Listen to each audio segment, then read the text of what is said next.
All right, thank you, Kyler. And it appears Chris Nanos will once again become Pima County Sheriff, unseating Sheriff Mark Napier. Votes are still being counted, though. Yeah, but with a lead still holding at about 51%, Nanos says he thinks he has won the race.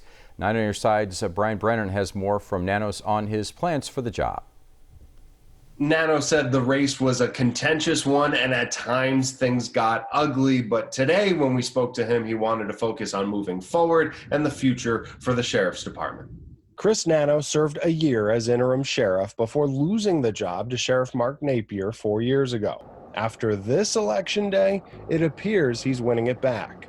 I'm excited. I'm excited to be back. I'm excited for what's ahead of us. Nanos says these are unprecedented times for the country and for law enforcement. He plans to work on reform. Implementing a real solid effort where we look at what's called defund the police. I call it reallocating funds. Nanos says he'd like to focus more on what he calls deflection, sending people suffering from mental illness and drug addiction to social programs rather than jails. He says it could save millions of dollars.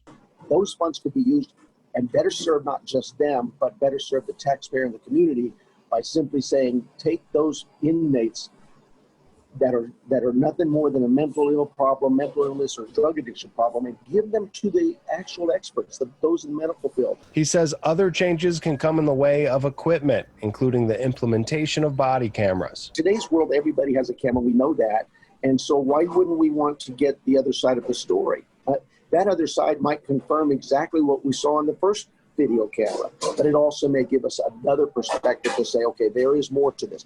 Nanos says he was enjoying retirement after 2016, but felt a calling to come back now. Right now, I think I just need to go in there and listen. I don't need to do anything, just hear from my team, from the community, its leaders, and let's move from there. Brian Brennan, KGUN 9 on your side.